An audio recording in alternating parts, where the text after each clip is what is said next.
हम मिले भी तो क्या मिले वही दूरियां वही फासले।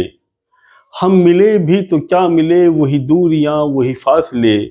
न कभी हमारे कदम बढ़े न कभी तुम्हारी झिझक गई। दोस्तों, राज ठाकरे और उद्धव ठाकरे, इनकी अदावत लगभग 15 वर्षों से चली आ रही है।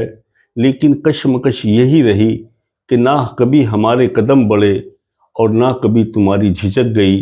हालांकि मन से ये दोनों एक हैं, तन से भी दोनों एक हैं और पार्टी से भी दोनों एक हैं। लेकिन 15 साल की अदावत सिर्फ राजनीतिक पहलू से चलती रही। लेकिन ये पहला मौका है,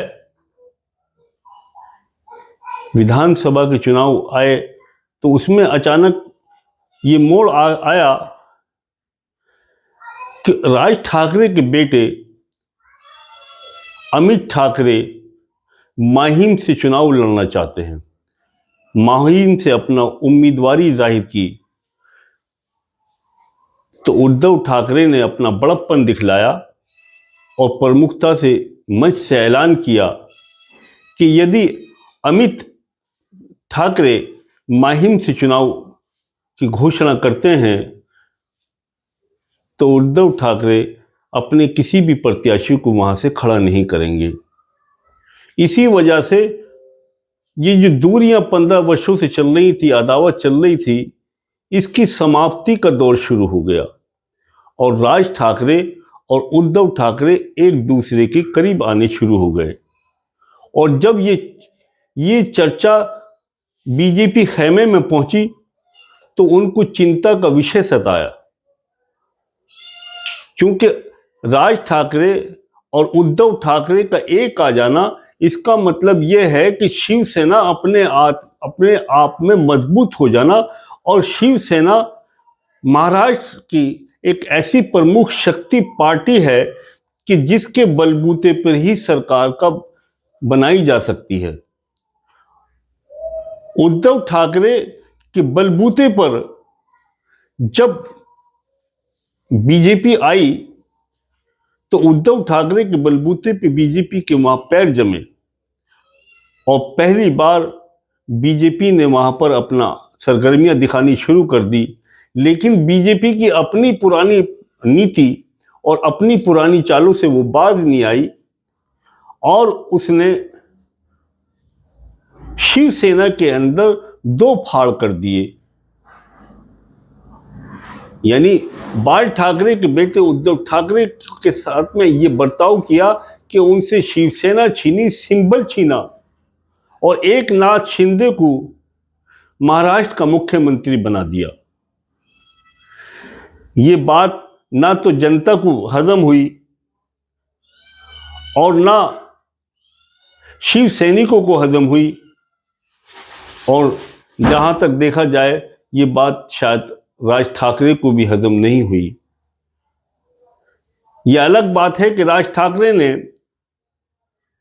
बहुत दिनों तक बीजेपी को अपना समर्थन दिए रखा, लेकिन राज ठाकरे भी महसूस करते हैं कि जब तक शिवसेना ताकतवर नहीं होगी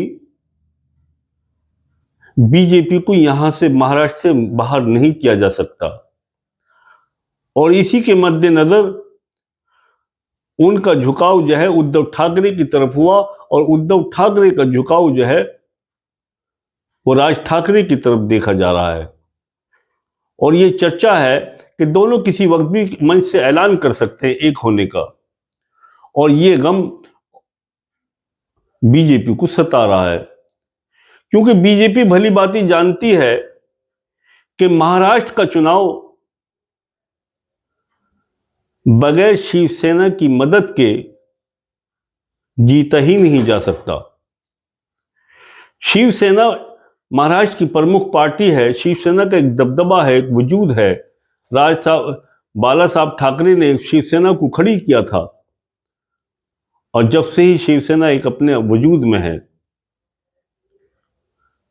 और शिवसेना ही है जिसने बीजेपी का वजूद कायम किया, बीजेपी के पांव जमाए महाराष्ट्र में। नहीं तो उससे पहले महाराष्ट्र में बीजेपी का कोई जानता ही नहीं था।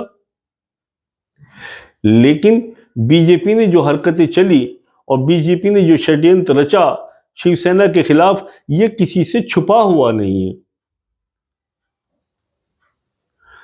तो अब जब राज ठाकरे इससे पहले एक ऐलान कर चुके हैं देवेंद्र फडणवीस के खिलाफ कि मैं आने वाले विधानसभा के चुनाव में देवेंद्र फडणवीस के मुकाबले पे अपना प्रत्याशी उतारूंगा, तो इससे साफ जाहिर होता है कि बगावत की लहर तो पहले ही और बगावत की बू तो पहले ही शुरू हो गई थी और बीजेपी को उन्होंने पहले ही झटका दे दिया।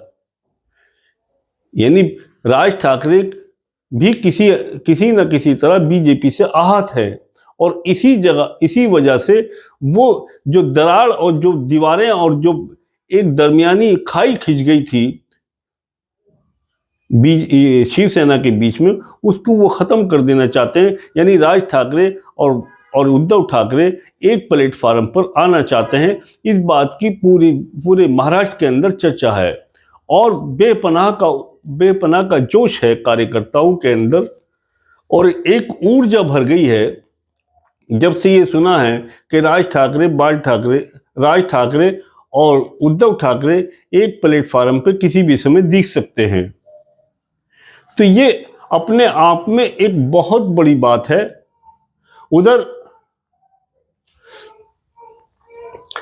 महाविकास आघाड़ी मजबूती के साथ में बीजेपी का मुकाबला कर रही है और पूरे महाराष्ट्र के अंदर इस वक्त सरगर्मियां चुनाव की जैसे जैसे तारीखें बढ़ रही हैं वैसे वैसे चुनाव की सरगर्मियां बढ़ रही हैं। बीजेपी ने भी, याद रखो कि बीजेपी भी वहां पर सालों से अपनी तैयारी में जुटी है और वोटर्स को प्रलोभन देने में वो किसी ने कोई कमी नहीं छोड़ी है। तरह तरह की योजनाएं लाई हैं, महिलाओं को कुछ पैसे बांटे गए हैं और किसानों को भी कुछ दिया गया है। इस तरह से उन्होंने अपनी भूमिका बनाने में भी कसर नहीं छोड़ी, लेकिन किसी तरह से किसी दर्जे बीजेपी महाराष्ट्र के चुनाव से बचना चाहती, सहमी हुई थी।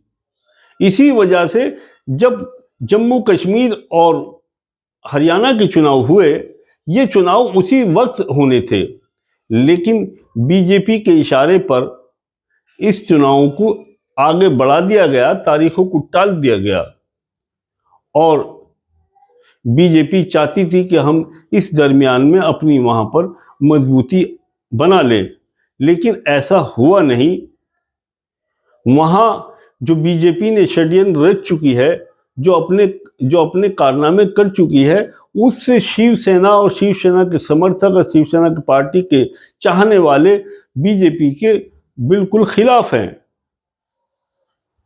और अब ये परिचय उन्होंने 2024 के इलेक्शन में दे चुकी जनता वहां पर, और 2024 के परिणामों के स्वरूप बीजेपी सहमी हुई है, डरी हुई है कि कहीं ऐसा ना हो कि यहां हम विधानसभा के चुनाव में हाशिए पे न पहुंच जाएं।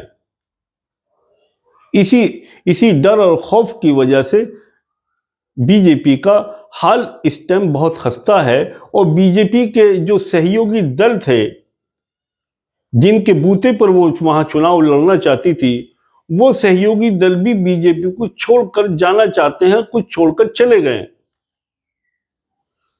तो कुल मिलाकर बीजेपी की हालत महाराष्ट्र के चुनाव में बहुत बुरी है और यहां पर जो मजबूती से खड़ा है तो वो उद्धव ठाकरे, और अगर राज ठाकरे साथ में आ जाते हैं तो पूरी, आप ये लगाओ कि पूरी प्रमुखता से इनकी, पूरी मजबूती से इनकी सीटें और बहुमत के साथ में ये लोग आ जाएंगे। उधर महाविकास आघाड़ी भी बीजेपी को पूरी तरह से टक्कर देने के लिए खड़ी हुई है और अपनी रणनीतियों को वो पूरी तरह से वहां पर चला रही है।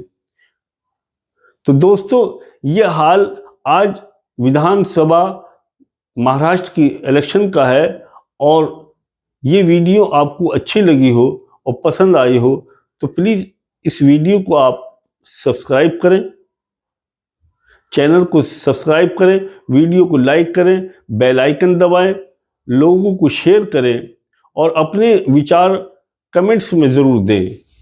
अपना ख्याल रखें, अपने दोस्तों का ख्याल रखें, अपने पड़ोसियों का ख्याल रखें। जय हिंद, जय भारत।